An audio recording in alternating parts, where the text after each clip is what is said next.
behalf of the History Department and the other sponsors of this event, I'm delighted to introduce Dr. Asya Pereltsvaig and Martin Lewis, both globetrotters in their own right, and I know many of you already know them, so I'm not going to spend a lot of time up here talking about their many credentials. Asya has a PhD in linguistics from McGill. That was one of many stops on a world-circling educational tour that went from Russia to Israel to Canada to Norway to England and finally to the United States, where she's taught at Yale and Cornell before coming to Stanford. She is a linguist. She studies syntax, but she cares a lot about historical linguistics as well. And her forthcoming book, or I guess just out this year, is Languages of the World with Cambridge. Martin Lewis seems to have discovered that he likes working as part of a team. After his first two solo-authored books, Wagering the Land and Green Delusions, he has been involved in a long string of joint projects with a variety of partners. He co-authored The Myth of Continents with myself. He co-edited The Flight from Science and Reason, which was published by the New York Academy of Sciences. He's also co-authored a world geography textbook called Diversity Amid Globalization. I know there's at least one person in the room who actually teaches this book. It really kind of reinvented the genre of world regional geography by enfolding globalization into the discussion of every single world region. And most recently is signed on as the map consultant for a very new world history textbook and web project that's under development at Oxford. I would say, however, his most passionate joint project of late, is his GeoCurrents blog, which he started 3 years ago on his own and was very delighted to bring Asya in as a partner about a year ago. They met in continuing studies, and how many people here met them through continuing studies? This is a very different audience than we usually have for a history presentation, I have to say. They seem to have some fans who follow them from one course to another. And Martin says, well, what we really do together is geolinguistic history or something like that. They have actually co-taught in the CS program last summer, and they're planning to do it again this coming winter on the historical geography of the world's major language families. And I know they have a lot to say, so with that, I will turn over the podium. Well, thank you, and thank you so much for coming into this stuffed room after finals are over. We're going to be talking about an article that was published in August in the journal Science, which purports to give decisive support for a theory of the origin of Indo-European languages, the world's largest language family, using Bayesio phylogeographical approaches designed to trace the diffusion of viruses. The authors claim that the Indo-European languages originated not in the steppes of north of the Black Sea, about 2000, 4000 BC, associated with horses, which is what most linguists and archaeologists think, but rather originated much earlier in Anatolia and spread with agriculture. It's nothing new. The same authors, Atkinson and Gray, have been doing this for a decade. What they have added is the geographical approach, the phylogeography. What they claim, like I say, is to have solved this problem. And immediately, the very same day of publication, the New York Times, an article authored by Nicholas Wade, former Times Science editor, again says the same thing, that they have basically solved the problem. This is a big article for the New York Times. It is one of the top 5 articles of the year in the New York Times on articles from science based on placement and word count, one of the top dozen over the last 10 years on the issue at hand. And actually, a number of these articles are by the same researchers, written by the same author, Nicholas Wade again, Atkinson and Gray, looking at, in this case, saying that languages originated in West Africa based on phonology. Other articles, other publications pick this up immediately, saying that they have pinpointed the origin of these languages, pinpointed it again, and here we have a mosque. Well, maybe there's some connection with Turkey. I'm not sure exactly what it is. Our favorite, though, is the BBC pinpointing, but Samuel Johnson here might be rather surprised to hear that the English language originated in Turkey. What we are going to say is they're not just wrong, but they're wrong at every turn, in every way, and we're just going to mention a few of the mistakes they make. Before we go into it, I just want to talk a little bit about the significance of this topic. Indo-European language is by far the world's largest language family by number of speakers and by political importance, found over much of the world. And it is ideologically freighted like nothing else. War of ideas, yes indeed, because Nazi ideology was based very heavily on the idea of the Nordics, who were the early Indo-Europeans, the so-called Nordic race. And if you think this is gone, those of us who spend a lot of time looking for images, ethnographic images and maps, are often directed by Google to the odious Stormfront website, where we see the same thing.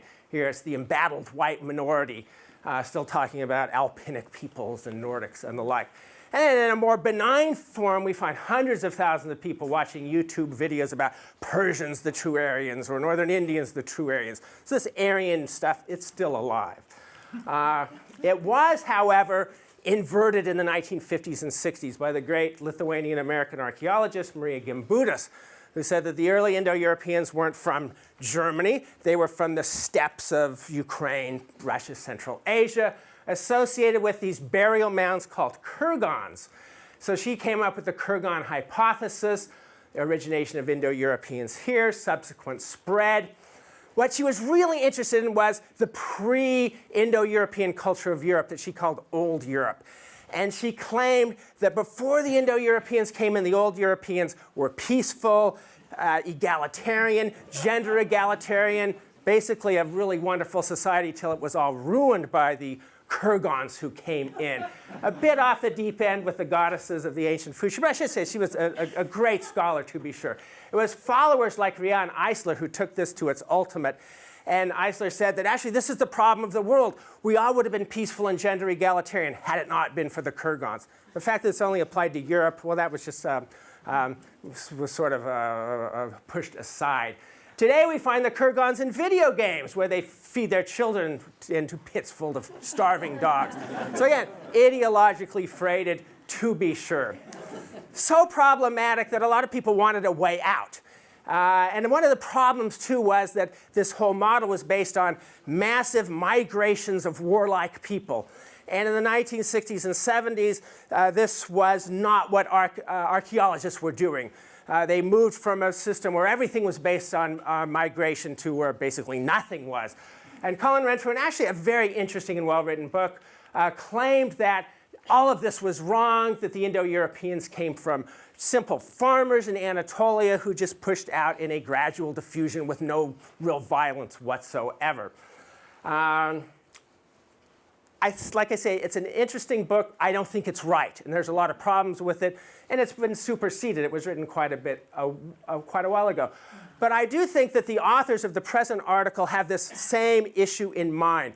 They really are so upset by the way it's been portrayed with the blood-drenched swords of the Aryans or the Kurgans, where they just want to get away from it. And actually, in an exchange on our website, one of the authors, Quentin Atkinson, went into this issue and talked about the bloody swords that he wanted to avoid. You don't have to go the bloody sword route. A couple of excellent books, Mallory's In Search of Indo-Europeans, and especially the recent Horse, the Wheel, and Language, say, you know, we can think of it in very different ways. Probably the Indo-Europeans who originated in the steppes, horse domesticators, equestrians, they were interacting with their farming neighbors. There was raiding, there was trading, there was probably intermarriage, there was probably slavery. There were a lot of these sort of processes which would have resulted in the gradual spread of the language. We see this in many other parts of the world. And so it's actually an astounding synthesis. Anthony is an archaeologist, but he knows the linguistics upside down, and a very impressive book, won a major award. If it's still too violent for you, you can go another route. You can consider the early Indo-Europeans, if you want, as gender egalitarian proto-hippies. No, okay, you can. We don't have this information for the early Proto-Indo-Europeans, but one of their immediate successor groups living in the same place with the same sort of way of life, the Scythians, we know 20% of their warrior graves were actually women. Herodotus talked about the Amazons in the region, probably for good reason. And if you want to go the proto-hippie route, well, here's Al West, a blogger. I threw in the Afghan pot farmer here. But it's pretty well known that these same Scythian, Sarmatian, early Indo-European peoples domesticated marijuana for the purposes of as a drug. Herodotus wrote about that. There's good archaeological evidence. So I think he's going a bit out on a limb here, but I found it kind of interesting. And if you do web searches, not just marijuana, also in the Rig Veda and the Avesta, there is this drug called soma. So many of these hymns of these early Indo-Europeans who went into India singing these hymns about this drug. What was it? Was it Amanita muscaria, psychedelic mushroom? Probably ephedra, Mormon tea, sort of an amphetamine-like substance. Aldous Huxley, of course, wrote about it in Brave New World, where soma was the drug of forced on people. And if you do a web search of soma today for images, you get things like this. So here's what I would say. If you can't take the bloody swords, well, you probably shouldn't be doing anything about human history. But you can imagine him as your early Indo-European shaman. It's no dumber than the Aryan demigod or the blood-drenched Kurgan. No better, but no worse. Anyway, Atkinson and Gray claim that they are not doing ideology here, that they are doing science. We think there's a lot of ideology behind it. We say they're doing pseudoscience, and to understand why, well, I'll turn it over to my colleague. Thanks, Martin. Okay, so let's try and figure out what it is that the Gray-Atkinson team does and what they think they do. So we'll start with in their own words with the abstract to this very paper we're talking about. Interestingly, they framed the debate as being between two competing hypotheses. Just as an aside, there's many more competing hypotheses, so this is something to keep in mind. In terms of the actual study that they do, they look at basic vocabulary data from 103 ancient and existing contemporary Indo-European languages. And they claim to have found decisive support for the Anatolian origin versus the steppe origin. And the Proto IndoEuropean, according to them, was spoken 8,000 to 9,500 years ago. And we'll see that both the where and the when are questionable, to say the least. So, but let's start with what do they mean by basic vocabulary data? So they compile a huge table of words that come from a list of basic words, basic meanings, known as the Swadesh list. They use the 200-word version of it. There's another 100-word version. A modified list has 207 meanings. Basic meaning is including basic body parts like bone, blood, heart, basic animals like dog and louse. That's supposed to be a basic animal. Also natural phenomena like sun and some basic verbs like kill and others. So they have 207 meanings like this, and they look for corresponding words in 103 Indo-European languages, of which I illustrated 3 here. But a computer cannot deal with words. Computers can deal with numbers, so you have to code. And this is where a lot of problems are going to arise. How are you going to go from the actual words to numbers? So one way to code it is to look for words that appear similar, or later we'll call them cognates. And if they do, you mark them with the same number. And if they don't, you mark them 1, 2, 3, and so on. So it might not be obvious, but heart, cœur, and сердце actually come from the same common source. So we mark them all 3 as number 1. In this paper we're talking about, they actually code their words as binary. So it's either a cognate to the presumed Proto-Indo-European form, or it's not. So you make this huge chart of 1s and 0s. But it's important because they mark them as either cognates or not cognates. So what is a cognate? Or how do we decide if something is or isn't a cognate? In the paper, they basically define cognates as homologous words, just lookalikes, without excluding borrowings or just accidental lookalike words. And the fact that they have to trace to the common ancestral form is really, really crucial. And we're going to see that later. So for example, the English word knight is a cognate to the German word Knecht. They're not pronounced the same, and they don't mean exactly the same. But they do come from the same ancestral form, And we can show that by listing all the different sound changes that they've undergone. So in the case of night in particular, that changed pronunciation quite a bit. Importantly, these sound changes apply to all words in the language, not just to this one. So this is going to be, again, a crucial thing as we look at it. So now you have this mega chart of 207 meanings, 103 languages, ones and zeros for cognates or not cognates. What they do with that is feed it into a computer, which analyzes it using a Bayesian Markov chain Monte Carlo method, which is a lot of words. What it actually is the computer constructs trees that look something like this, only connecting 103 different languages. And they claim that there's more possible trees like this than there's atoms in the universe. So it's certainly a vast number of possible trees, and the algorithm computes probabilities for the different trees given the observed data, given the ones and the zeros in the table. And then the algorithm picks the best fitting tree. Here's the tree that they think is the best fitting tree, according to this paper. Now, the good news about this tree is that it gets the major Indo-European subgroupings. That's the first criterion that a good model should pass. So we have the Celtic grouping here in light green, the Italic grouping in orange, the Germanic one in red, the Balto-Slavic languages in the Iranian ones, and so on. So it does get those benchmark Indo-European subgroupings. But if we look closely at this tree, is this best tree good enough? Well, not so much, because much of this tree is invalidated by what we know from the historical record, from archaeology, from linguistic evidence, and from genetic evidence. And I'm going to mention just a few of those issues, and the ones that I'll later show you are symptomatic of bigger sort of gaps in their assumptions. So just starting close to home, English, the language that is historically the closest relative of English outside of Scots, is Frisian, but on this tree it comes out as more closely related to Dutch, from which it had a lot of influence, but it's more closely related to English. In the Romance portion of the tree, they have Romanian and the closely related Vlach as diverging first, so branching off first, whereas actually it should have diverged later, and the language that diverges first is Sardinian.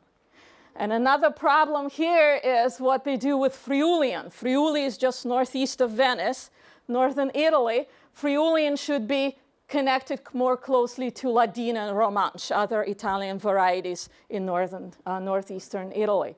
As is done on this chart, Friulian, Ladin, and Romansh, they actually show a lot in common with French and not with Italian, which is based on Tuscan dialect, which is one of the central southern dialects in Italy. The Indo-Aryan portion of the tree, there's so much wrong with this, I'm only going to mention a couple of things. They did get Assamese, Oriya, and Bengali as closely related, this cluster here. But they lost their fourth relative, Bihari, which they clustered together with Hindi, Urdu, and Landa incorrectly. What I think is the biggest gaffe here is what they do with Romani, the language of the Gypsies. They have it as diverging the earliest from the Indo-Aryan, the rest of the Indo-Aryan family. I'm going to come back to Romani in a few minutes. But I'll first talk about Slavic languages, the group that I've worked on the most.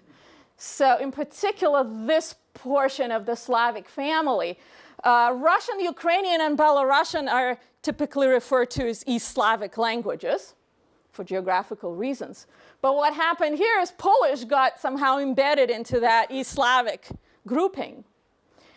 And the reason I mention in particular this problem, the Polish problem, is because I don't think it's just an error. I think it's really symptomatic of some faulty assumptions, something that's deeply flawed in the model itself, with three different faults in the model.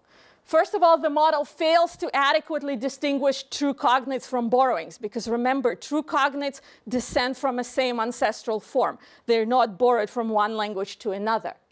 The model focuses on shared retentions, as soon as you look at cognates, you look at things that are retained, that are inherited from the common proto-language, not things that have been innovated in each given language. And I'll show you in a second why it's a problem.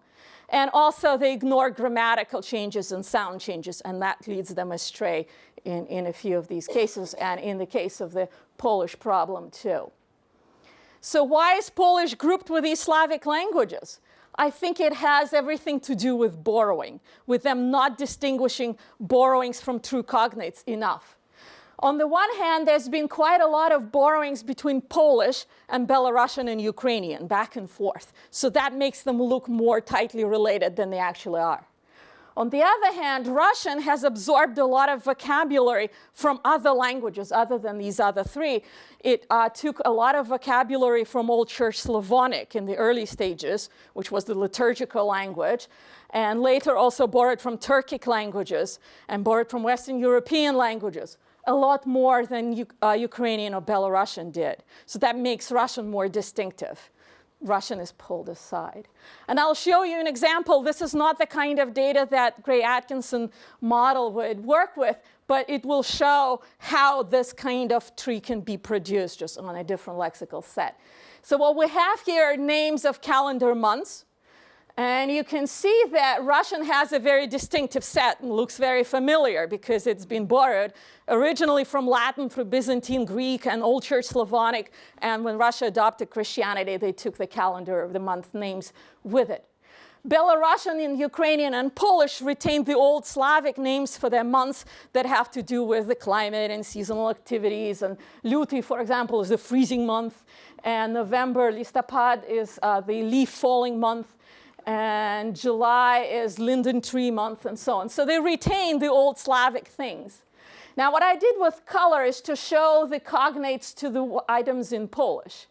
And it's pretty easy to see that Belarusian and Ukrainian share more with Polish than Russian does.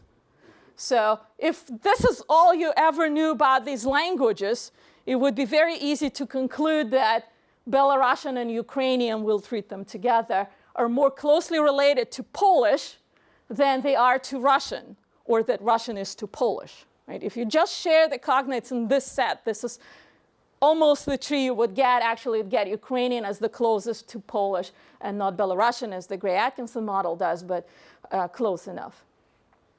But this brings me to a bigger point, because what happened here is that Russian innovated. It did something that the other languages did not do. And that brings me to my second sort of general observation about the model, that it does not take into account that innovation in one language makes its conservative sister look like its conservative cousin, looks more closely related. So in our case, the loan words in Russian make the conservative Belarusian and Ukrainian look more like the conservative cousin Polish. Okay? And identifying loan words is sometimes easy, but sometimes it is not. It's very easy when they come from a very different language family. Then they just really stand out as the odd man out. So what I have here is some Russian words. The ones in green are very much similar to their corresponding words in other Slavic languages. But the ones I have in red here, it's very easy to see that actually they stand out. They're not anything like the Slavic words. So when it comes from a different family, it's easy to identify. But it's much harder to identify borrowings among closely related languages, sometimes impossible. But when it is possible, the things you have to look for is sound changes, sound correspondences. So what I have here is Russian and Polish, and Russian here is a representative of the whole East Slavic cluster. So Belarusian and Ukrainian work exactly the same. I didn't want to have a very clustered, busy slide here. And you can look at the parts that I've highlighted with colors. And you can see that where Russian has olo or oro, Polish has lo or ro. So there's an extra o in Russian. And this happens in all these words. And you go down to this last one, and here's something else is going on. So in this word, koromyslo, the Russian word has oro, and the Polish word has oro. So this or maybe not screaming at you, but certainly whispering at you, I'm not really a Polish word, I'm an East Slavic word. I have been borrowed. And indeed it was in the 16th century. If you check it with your etymological dictionaries, that's what they would tell you. But you have to look at sound changes in order to identify these borrowings in closely related languages. And they don't do that. They don't look at sound changes. They take whatever lists they can get, they feed them in their model, but they are not going to bother to check and make sure that what they think is a cognate is really a cognate and not a borrowing. And more generally, they don't look at grammatical changes either. And I think that's really what causes this big gap with Romani, which they date as diverging from the rest of the Indo-Aryan tree around 1500 BCE. Whereas the more appropriate date is 2,500 years later. Yes, that's a huge gap right there.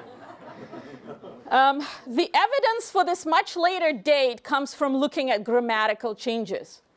It has to do with transition from Middle Indo-Aryan languages to New Indo-Aryan languages. So a change that happened around this time, and in particular, a transition from a 3 grammatical gender system, like in German or Russian still today, masculine, feminine, neuter, to a 2-gender system, masculine and feminine, like Spanish or French, right? So what happened to the neuter?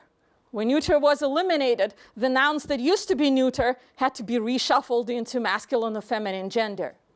The crucial thing is if we compare Romani with, let's say, Hindi, the very same nouns were reshuffled to either masculine or feminine in both languages. And if this happened independently at random, it would be extremely unlikely that they would get all the same hundreds of nouns reassigned to another gender in exactly the same fashion over and over again. So the more plausible story is that the change happened once, and we can date the change by looking at written records in, say, development of Hindi. And then the languages diverge, and the Romani takes off into the sunset and then shows up in Europe 300 years later or so. But this gap we really can't account for. And by the way, there's genetic evidence that supports this date of about 1,000 years ago as well. And we can talk about that in a question period if you'd like. Generally, when we talk about dates that this Gray-Atkinson model produces, there's a lot of problems with their dates. And there's not just problems, but there's a pattern. And whenever there's a pattern, there's a reason, right? So the pattern is that the innovative languages, in this case, languages that borrowed a lot of their vocabulary, appear older. So Romani, as the gypsies made their migration from northern India to Europe, were in touch with a lot of other languages and picked up a lot of vocabulary. So that makes Romani look too old on this model. Russian, same thing. They date the divergence of Russian around 1000 CE, 1,000 years ago. Far too early. At this point, we can talk about different East Slavic tribes, different principalities, but there's no sense in which there's Russia and Ukraine and Belarus as some sort of unit, ethnic, linguistic, cultural, political, anything.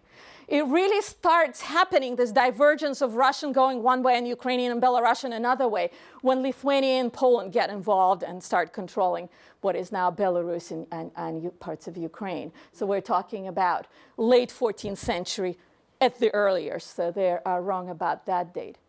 On the other hand, conservative languages appear younger.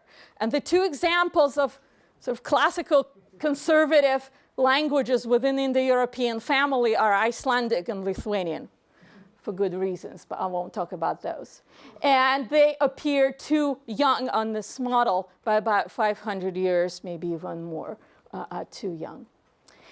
And when it comes to the dating the whole Indo-European tree, there's also a dating problem here, because you'll recall that date of 8,000 to 9,500 years ago. And we think this is too old. It's too old in the sense that it predates what I call the wheel line, around 3,500 BC. This is the time when wheels and wheeled vehicles make appearance in the archaeological record in the form of drawings, toys, and actual pieces of wheels and vehicles and so on. So we can establish that the wheels appear around that time based on archaeological record, and it makes sense to think that people wouldn't have words for something they don't have or won't have for 3,000 years, right? So that's something to keep in mind. So not only is Proto Indo-European, the root of the tree is too old, but splitting off of 4 groups, at least 4 groups here, is too old. The Anatolian languages, Tocharian, becomes Greek, and Indo-Iranian languages. Too old, before the wheel line. In what sense is it a problem? Well, these different groups of languages have roots that we can reconstruct to that ancestral Proto-Indo-European, which are listed here. So Quacklaws gave us the word wheel. It's not obvious how that happened, but it did, and we can show how it happened step by step through looking at those sound changes. We could do the same thing for Indo-Iranian, Tocharian words. I'll set aside Anatolian and Greek because they only have 1 or 2, but Indo-Iranian and Tocharian have 5. So that makes it very unlikely that this is accidental. So how come they got those 5 vehicular words? A number of scenarios sort of allow for the Gray-Atkinson model. Under these scenarios, these languages acquire these words after they split from Proto-Indo-European somehow. Either they made them up, or they repurposed old words to now mean wheels and so on, or they borrowed them from other Proto-Indo-European, for other Indo-European languages. The first 2 are not very likely because we can actually trace all of those steps, all of those sound changes. So that would be very clever linguistic engineering if they made up those 5 words to confuse us. The borrowing story is not very likely because look at where the Gray-Atkinson model has Tocharians and Indo-Iranians. At the time, this is 33 BCE, around the time of the wheel line. They're thousands of miles away from their Indo-European speaking brethren. They're on the other side of the Caspian, which runs up to here, and there's some formidable mountains. And there's also linguistic evidence which suggests that once they took off, they never looked back. They never borrowed much from other Indo-European languages. So the borrowing story is unlikely. The only scenario that actually is plausible is that these languages inherited those words from Proto-Indo-European, made all the changes along the way, and that makes Proto-Indo-European spoken after the wheel line because it needed to have those vehicular words in the first place, and they wouldn't have had the words if they didn't have the wheels to call by these words. So that means that the model is just simply wrong for that reason too. So what we need to do here, sort of if you think about it graphically like I do, is take this whole tree and kind of squish it so it fits all on the right side of the wheel line. Right? Everything that happens to the left of it here happens to the right of it. And how we can do this? Well, this brings us to what we think is the biggest problem, the biggest sort of wrong assumption that goes into this model. And the assumption is that language spread can be modeled solely as spatial diffusion. The paper actually makes an explicit caveat that they're not going to model the rapid expansion of a single language. They're not going to model cases where a group takes off and goes from A to B without sort of gradually diffusing over centuries and millennia. Like what happened to Latin. It spread over a vast territory pretty quickly. In this sense, and not just any random territory equally in all directions, as diffusion would have it. It was the territory of the Roman Empire, or sort of the core of the Roman Empire, where it spread.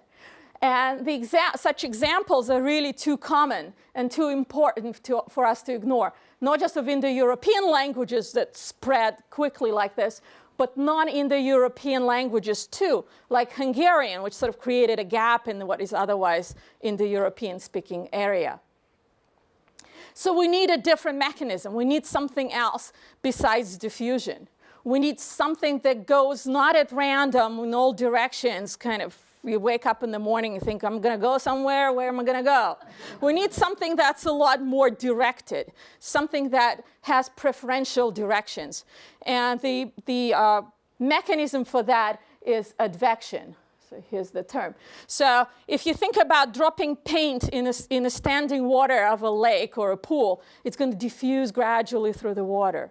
But if you throw paint in a river, it's going to be carried with a stream. Well, that's advection.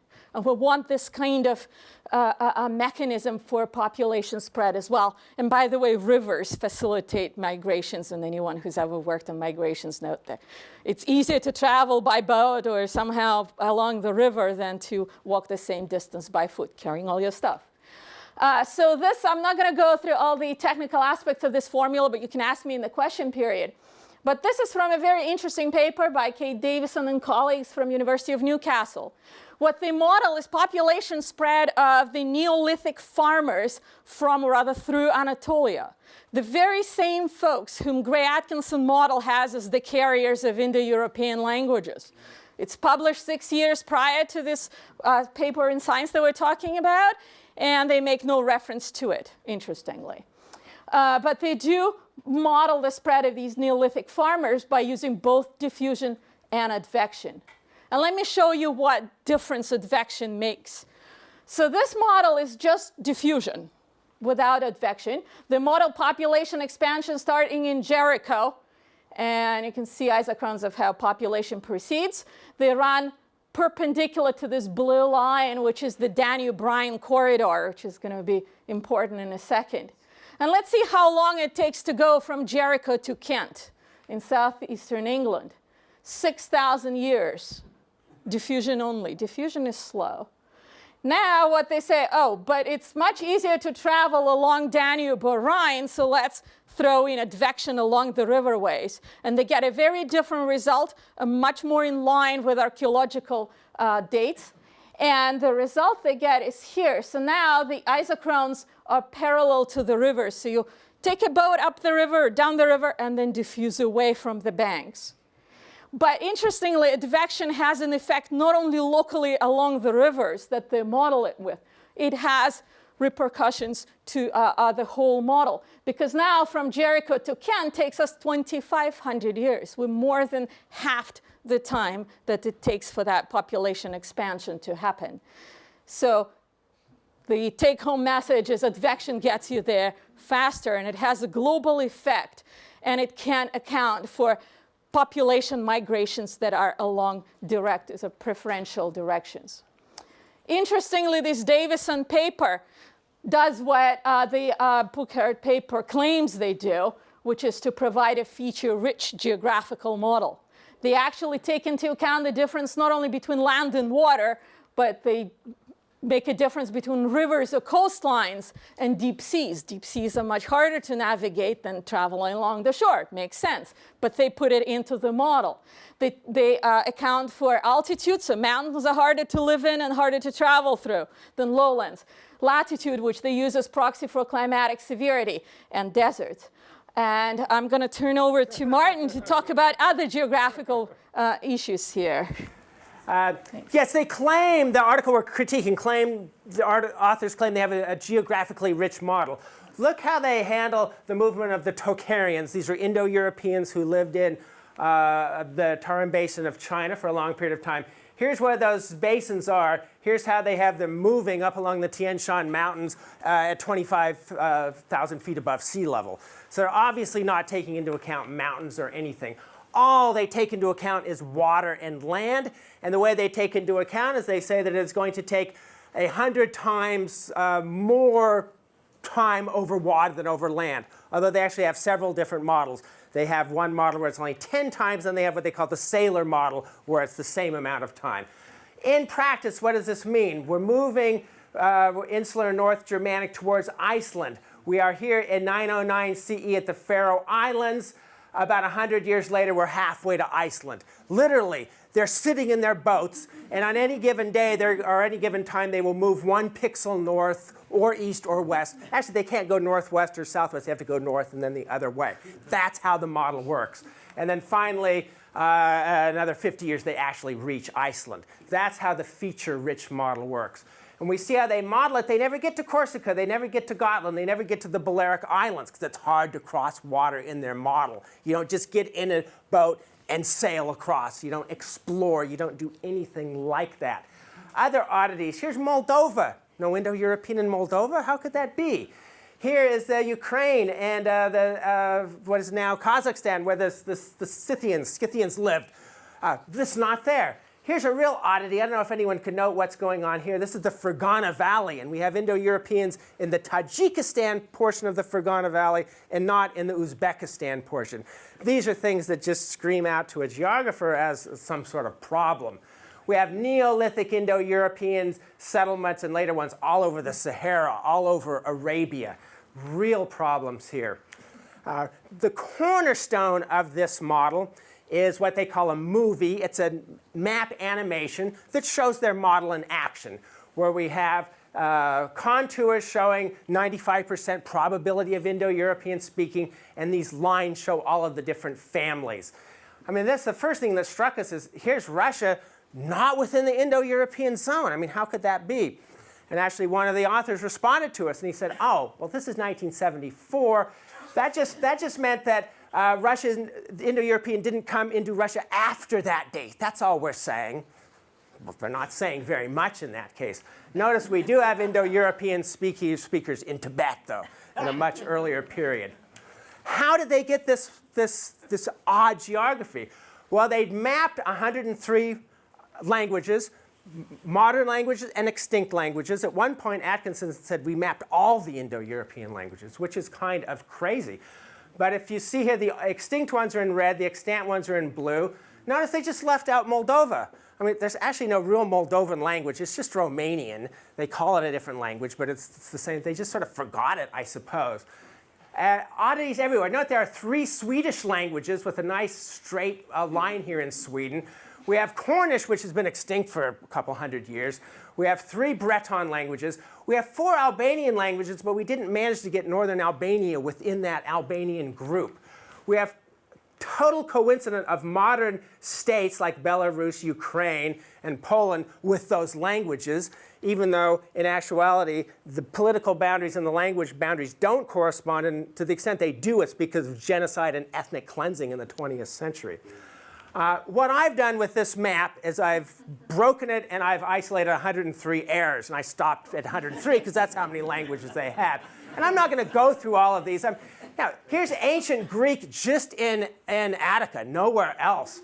Modern Greek we have in Greek, and then we have a different language in Lesbos. So there's a lesbian Greek, which is a different language. We have Romani in a tiny little area in Bulgaria, and that's it, because they can't deal with languages that are not contiguous. So anyway, the problems are here, there, and everywhere. Here's some examples from another area. So again, here's their map, and I'm showing errors.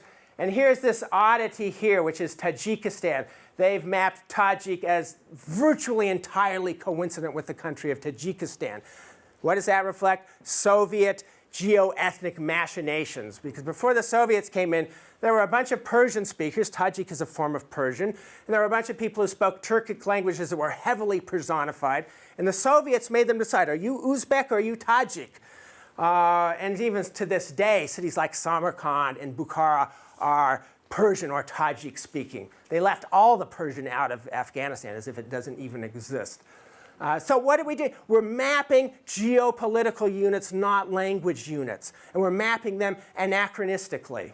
Here's what could this line be here, if anyone can see that line? It took me a while to figure it out. That's Kurdish.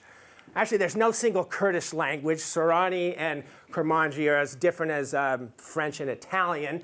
Zaza and Gorani are related. We've taken some of these, and there's some other Kurds over here. So what they've done is they've gerrymandered it to fit. I love this shape. It reminds me of a lounging rodent, but if you put it on its side, you get a running dinosaur, which maybe is even better.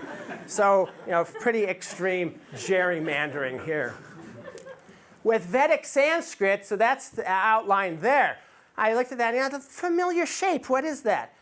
That is Punjab under the Brits before partition, and it goes up to the Himalayan crest. It has nothing to do with Vedic Sanskrit.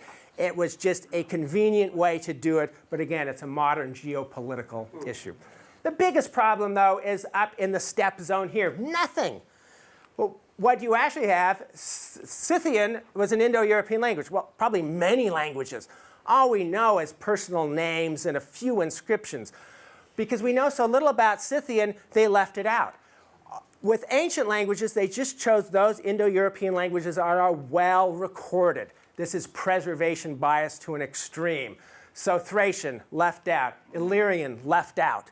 Sarmatian and all the Scythian languages. Either Sogdian, that's well known. They left it out, I think, simply because it was inconvenient for their model.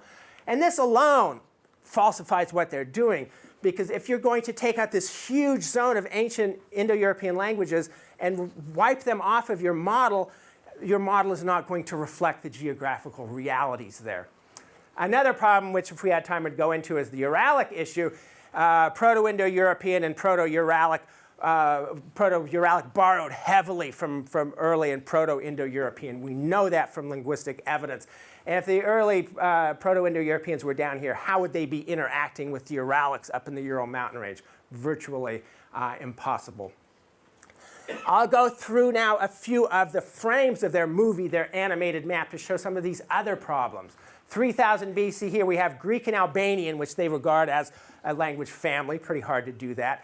Arriving in Greece.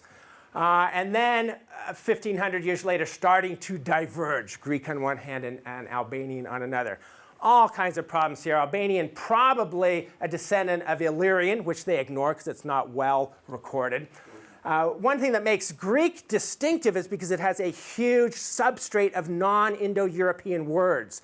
And guess what? Those words are words for Mediterranean agriculture, for building, for statescraft. According to this model, you had farmers crossing the Aegean Sea, coming into an area of Mesolithic hunter-gatherers, and they're borrowing words for agriculture from those hunter-gatherers. They have the same problem with Armenian, probably the same problem with Germanic, and the same problem with the Indic languages. But if you just trace this out, I should say, Greek and Albanian just sit there for millennia, and then about 1300 CE in the modern era, they finally begin to diverge spatially. Albanian starts moving towards Albania. It finally reaches Albania 1500. And 1800, it's finally crossed the sea because there are some Albanian communities in Sicily. That totally goes against the geographical and historical record. We know this is just nonsense. One more example here I'll have with the Romance languages. We know how the Romance languages developed. That's all historically well recorded. But remember, they don't allow the single rapid movement of a language. So here, they're not going to have Latin moving with the Roman language. It just can't work for their model. So instead, you have about 220 BCE, you have the Italic group starts to diverge. And the latter part of the Roman Empire, they're really starting to move. In other words, the Romance languages are originating in Italy and spreading outwards. 380 CE, still in the Italian peninsula. 610, one branch is going over. That's going to become Romanian and Vlach. This is going to become Spanish, Portuguese, Catalan, French, and Walloon, which are the 5 languages they count. 900, finally, coming close to Spain. Italian is finally diverging. French group, no single languages, so French is French and Walloon together. 1300 is finally starting to diverge there as well. And what's interesting, 1900, Sardinian finally reaches Sardinia. Sardinian is the oldest of the Romance languages. Sardinian was conquered by the Romans in the First Punic War, and Sardinian has a large non-Indo-European substrate. It is old, but yet their model has it as the most recent one. And also, where are we getting? Oh, we're finally reaching Portugal at about this time. We have 9 authors. They've been, at least Gray and Atkinson, have been working on this for a decade. Major grants, peer review from Science. This is what we get. I mean, would say it's an unfalsifiable computational method of generating error. I don't think it rises to the level of creationism. Okay, that panel is a little bit naive, but I think this panel is pretty much spot on. Creationists at least will deal with facts. Dinosaurs, yeah, well, they coexisted with early people. Nonsense, but they're not ignoring it. What these authors are doing is simply ignoring these errors.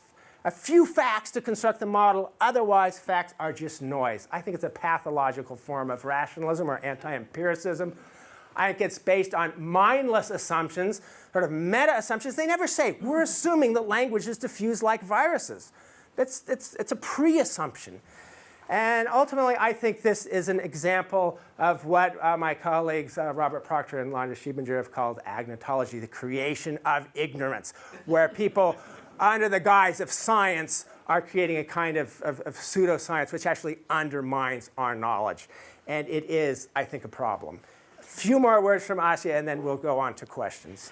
Well, it is indeed a problem, and having all of you in this room is a testimony how much interest in the human past there is, both in academia and with general public.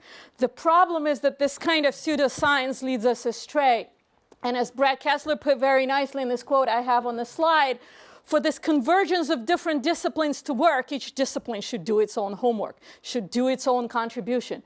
The problem is that historical linguistics, as of late, has been languishing. 200 years ago, historical linguistics was it. It was the linguistics. Now, look at how little room there is for historical linguistics. It's striking. This chart shows the number of PhD dissertations from 2009 to 2012 in blue, and orange is the jobs in the different subfields. Historical linguistics is a tiny little subfield compared to both fashionable things like computational linguistics. It's very popular now, but even core subfields like phonetics and phonology.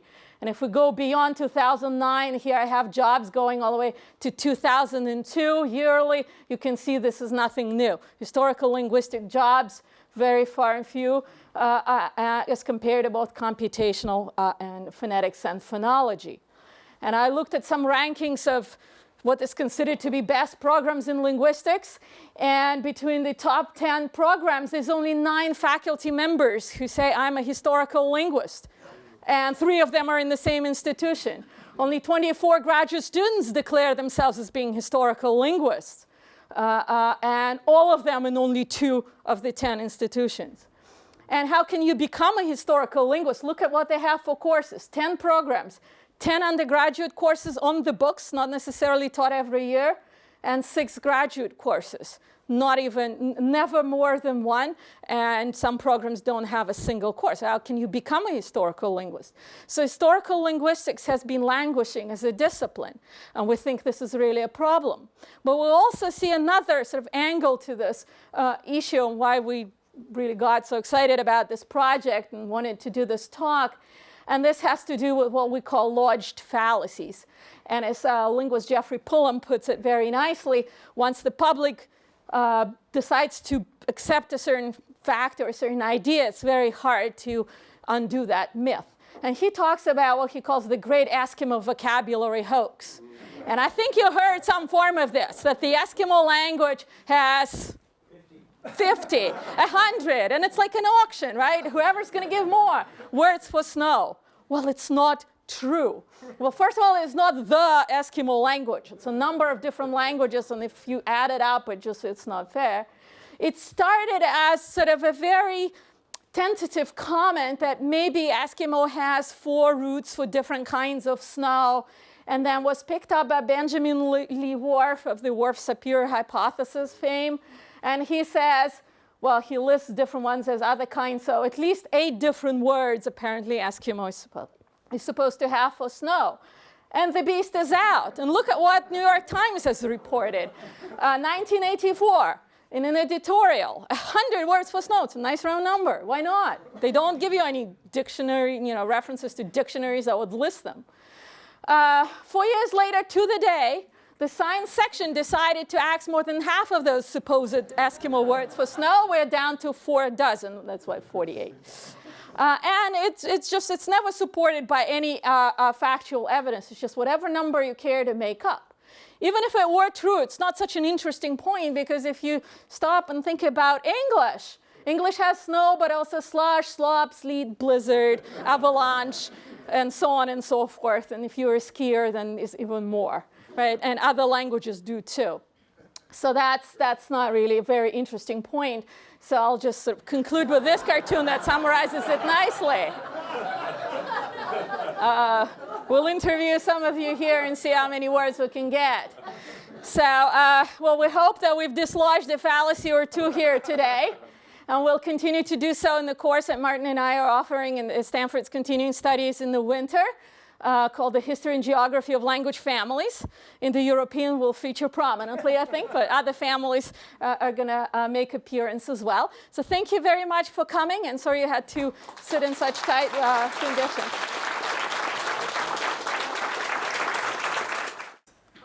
How do you account for this lack of interest in historical linguistics and the relatively higher level of interest in those other fields? Number one, I have a second question about those the words that came into Greek that are not Indo-European. Oh, right. Where do they come from? I'll take the Greek one first. It's not really sure, but on the island of Lemnos in the Aegean, there was a non-Indo-European language spoken all the way until the Athenian conquest after the Persian War. And the Greeks attributed, I mean, they talked about the pre-Greek inhabitants. There may have been a language family called Terensian, which would have included Etruscan, Rhaetic in the Alps. But so little is known about it, it's hard to reconstruct. But it was probably the farmers in Greek, the early agricultural settlers had probably a number of different languages in this language family. Indo-Europeans came down about probably 2000 BCE with their Indo-European language. And then those languages, to a certain extent, emerged, although the Indo-European was the dominant group. You want to? Yeah, I'll briefly answer the question about the role of historical linguistics. Well, we don't know for sure what happened, and we haven't traced it back to, its glory days to see when it happened. But I think there's several reasons. I think that historical linguistics, like other fields, but maybe even more so, became very specialized. So the general public and people in other disciplines cannot really sort of communicate with historical linguists as well as they should. And also, I think from what I've shown you, it's a self-perpetuating system. It's sort of a vicious circle. There are no students, there's no faculty hired to teach students, there's less courses, there's less interest. It's sort of a self-perpetuating system. Other problem, they have their heads in the sand. It's no coincidence that almost all the people with these grand syntheses are archaeologists, because the linguists say, oh, if you're not dealing with nitty-gritty linguistic work, you're not doing anything. We know a young historical linguist, brilliant young man, can't get a job, probably going to leave academia, and he tells us, oh, why are you working on this? You're beating a dead horse. Well, meanwhile, this horse is galloping. It's a zombie horse, I suppose, but he doesn't have a job, he's never going to get one, and he thinks we're wasting our time talking about this. I don't understand. Like I said, I'm going to I'll start with the front, Robert. I loved your talk. It reminds me a little bit of the early days of AIDS, when there was this notion that the risk factor was being Haitian or being homosexual. And Peter Gould published his Geography of AIDS, where he showed that in Thailand and other places, AIDS was flowing up the highways. And you could much more accurately model by the actual sort of motions of trucks through prostitutes than abstractly whether you were Haitian or not. But what I wanted to actually ask you is, are there any things that this computational linguistics model has discovered that were new, that were subsequently verified by historical linguistics? Well, there's a lot of things that are new in the sense that they've not been discovered before. The problem is it's very difficult to know what is correct because we don't know the answer. And if we did know the answer, we wouldn't need the model, right? So it's a bit sort of tricky how we validate the model. It has a hard time discovering things that we do know. And Martin mentioned the paper that was published in Nature in 2003 by the same team. They had a different tree, but they had some of the same errors, they had different errors, they didn't have some of these, but it sort of like evens out. It didn't get any better over, almost 10 years. So there's not a big discovery you can name of something that was then verified historically by this? Well, their biggest discovery is really the Anatolian theory, but that was known before. It was one of the theories that was proposed by archaeologists before, and there's no sense in which it now has been proven in any way. We have nothing against computational linguistics at all in the abstract. And I think it can be done well. I think people have certainly, Joanna Nichols and others have done a pretty good job of it. It's this particular case that we're focusing on. What do you want to call it? First of all, I want to thank both of you for coming here and talking. And, it reminded me of the days when I was studying linguistics on my own, and sometimes if I ran a different life, I might have become a historical linguist. But I do want to ask you something about the peer review, because I noticed that this is published in Science, one of the leading scientific journals. So I was wondering, how a study like this got through the peer review, without any, actual, well, first of all, were there any actual linguists or historians, on board the peer review? And if there were, I mean, Yeah. We don't know for sure because peer review process is supposed to be blind both ways, and we don't know. Actually, there was an earlier paper by Atkinson published also in Science, and I co-authored a response with Rory, who is there in the audience. And we know what kind of peer review science gives you. For a 1,000-word technical comment response to an earlier paper, we went through 2 rounds of peer review. So at least on the surface, they do serious peer review. The question is, did they have a linguist? I doubt it, given what came out, right? Even if they had linguists, did the authors actually respond to the comments before paper was published? I doubt it, because there's so much things that linguists just wouldn't let through to be published. And don't we know from Language Log that early phonological article actually went to a linguist for review, and he wrote on Language Log that all of his suggestions were ignored. So that we do know. We'd love to know more about this. We'd have to become Private investigators to do so, I suppose. Okay. I'm trying to tie the errors in the model that you've shown back to the conclusion that Indo-European originated in Turkey. Are you saying that if you take various different possible locations that Indo-European originated and run it through their erroneous model, the one that matches closest to what we see today is the Anatolian origin? What we would love to do is to take their model and actually change those maps. For example, bring in the Scythians and the Sarmatians and all these, and see if you get the same sort of thing. I mean, I don't have a great stake in the Kurgan hypothesis that puts it in the Pontic steppes, but people I really trust who have really done the research argue that that is the most likely case, and I'm following their works, especially David Anthony and J.P. Mallory. I mean, it seems to work pretty well. But that's really not what we're arguing about. We're arguing about this particular work. Yes, and if I can add something to that, I think we don't necessarily say here that the Anatolian model is definitely wrong. What we say is that we see no good reason to believe that this model actually proves that. Okay. Yes. So the presentation is absolutely compelling to someone who knows absolutely nothing about this. Thank you. I haven't seen a retraction on page 2 of the New York Times. So what's going on? You want to take that? Well, yeah, I don't think you're going to see it. Nicholas Wade, who wrote that article in the New York Times, does not have a very high opinion of historical linguistics at all. He really does think that this sort of scientific approach from virology or whatever is the way to go. We sort of have anecdotal evidence of this, nothing that we can really put in print. We've put a lot of this on our blog site. We're going to keep writing on it. We've been talking to publishers. Maybe a book will come out of this. Maybe then they'll pay some attention. Yes, Bert? I think you'll find, if you go back into the history of universities and academia, that the rise of a certain grammatical linguistics located with and affiliated with philosophy and around a notable intellect, Noam Chomsky, will partly explain the decline of historical linguistics, where, frankly, the folks did not look conceptually as smart. They tended to do more narrow work. They didn't have a reach beyond what they were doing. And the linguistics of philosophy, with associations with people like Klein and Ryle and others, had a magisterial reach by very smart people. So I don't think it's it may be a lament, but it shouldn't be a surprise. But I think this is possible to do by probably looking at 10 departments over 40 years and doing something systematic and simple-minded, like charting the numbers of faculty who increase from one specialty and not the others.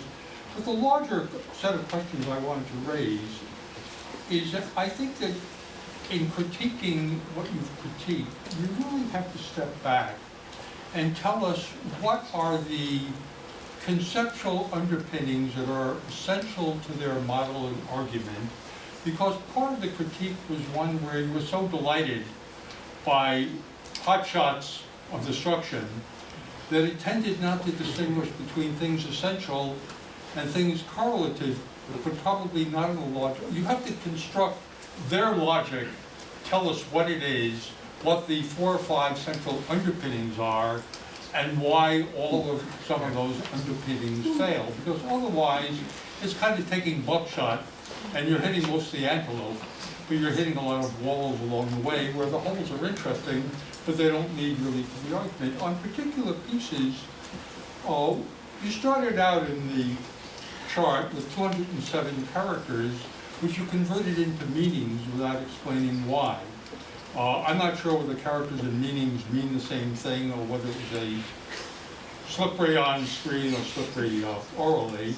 You talked about Frisian, which it didn't seem to me was central, but there is an ambiguity between the Frisia of Caesar's Frisia, which is really a part of the area of the Old Netherlands, and the Frisia of the Frisian Islands of Amrum, etc., in the North Sea, somewhat off the coast of Hamburg. So when they're talking about Frisia, and you're talking about Frisia, you may be talking about the same place, and you may not. It's really hard to tell. When you move to the issue of cognates and borrowing, it was unclear whether this is the way they define cognates as not including borrowing, or whether this was your stipulative definition to clarify matters. I think there's a crucial distinction, but it was hard to tell whom you were representing. And it does seem to me that in the case of science and nature, that is, I think amalgamating this to the times is culturally interesting, but conceptually mushy. Which is to say that the Times gets something wrong means somebody reads Nature or Science, summarizes it, doesn't know the rest of the literature. You know, Nicholas Wade does swine flu 1 month, this another week, A-bombs when Bill Broad's not showing it, and other stuff. And you're really asking those science journalists to have a reach that nobody can have, and one should lament the errors, but not be shocked at it. It's inherent in science journalism. And if you move to other areas, you'll see similar things happening. Whether there's malfeasance, I doubt. Whether there's undue spread, I suggest. I don't think there's any way to justify a headline in the BBC saying English language originated in Turkey. I think you do have an important point about science journalism.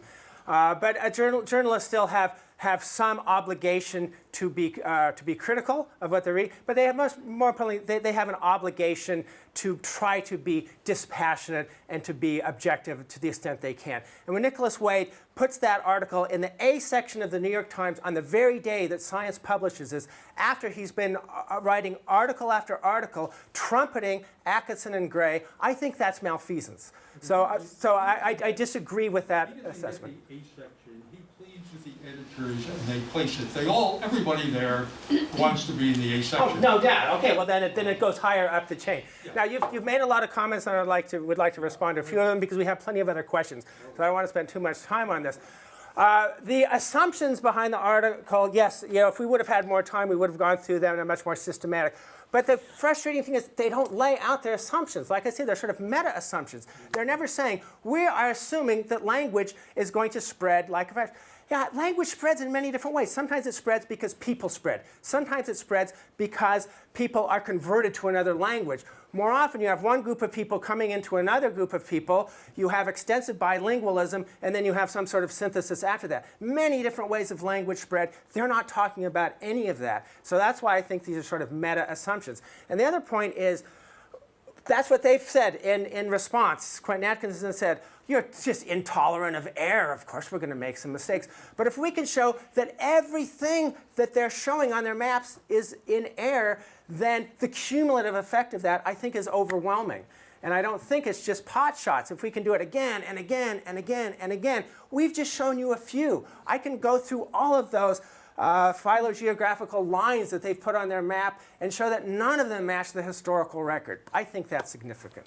Yeah, just a quick response to that question about cognates and characters versus meanings. Character is a technical term for anything we're going to compare across languages, so it can be a particular meaning. So we're going to look for just sort of words. We can look for specific morphemes. We can look for structural patterns, syntactic patterns, and so on. So characters is more general. Meaning is just, well, in this particular work, since they only look at lexical items, this is what they're going to look at.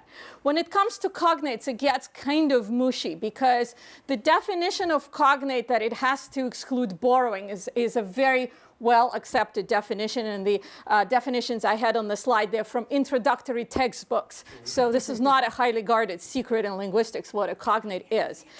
However, when they define it, they say, well, we exclude borrowings. But when you look at the errors that come out, it looks like they don't exclude them enough. So they seem to think they know what borrowings are, but it doesn't come through when the model is applied. Yes, thanks. Mikhail?